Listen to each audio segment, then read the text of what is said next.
Let me now share about what we know about this novel coronavirus. This virus comes from the family of coronavirus, which includes other viruses such as MERS and SARS, as well as the milder variants causing common cold.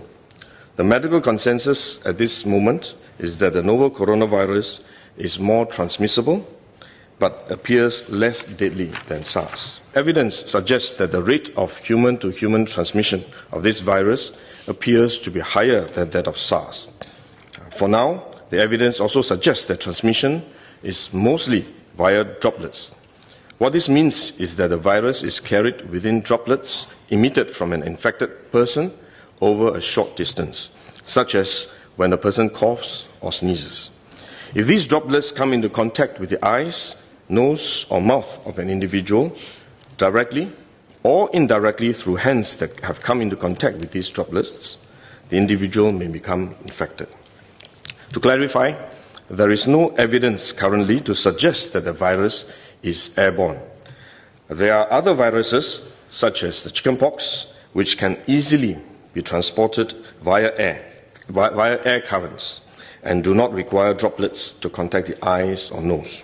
The novel coronavirus is not in this category of viruses. The novel coronavirus could also transmit through surface contact. Let me explain. When a person sneezes or coughs, the droplets fall onto the surfaces of tables and chairs, and the virus may remain alive for up to a few days. When someone else touches the surfaces of these tables and chairs, the virus can be transferred to his hands, and if he then rubs his eyes or nose without washing his hands, he may become infected. So we should wash our hands. This is also why we only quarantine the close contacts of confirmed cases. For more transient contacts, such as individuals that the confirmed cases may have walked past in malls or hotels, the risk of transmission is low. For coronavirus generally, the person is most infectious when he is displaying symptoms, or what you call symptomatic. And this is likely to be the case for the novel coronavirus as well. There is evidence of limited spread from a person without symptoms during the incubation period. However, this form of transmission may be uncommon and has so far involved isolated cases only. At this point, the evidence still points towards higher transmissibility when the person is displaying symptoms. As such, medical professionals, both overseas and in Singapore, have advised that the most effective way that we can protect ourselves is to practice good personal hygiene. We should regularly wash our hands with soap and water and avoid touching our face with our hands. These may sound simple, but actually they are very difficult to do because all of us touch our face all the time. Even at a meeting when we have on this ministry task force, while I was speaking, I was touching my face until Minister Lawrence Wong nudged me with his elbow and said, "Stop touching your face." So it is simple but extremely difficult, but are actually very effective in preventing all kinds of infection.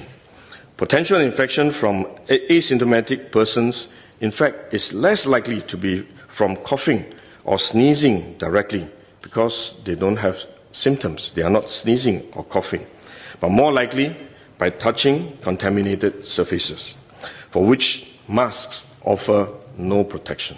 Wearing a mask when we are well often gives us a false sense of security instead, and we are more likely to touch our faces when we constantly adjust our masks, which is one way the disease spreads.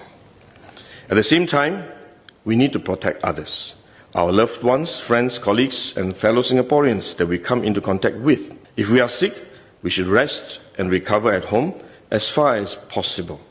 If we do need to go out to see a doctor, for example, we should wear a surgical mask to protect others. So this is when mask is needed, when we are unwell and have to go out.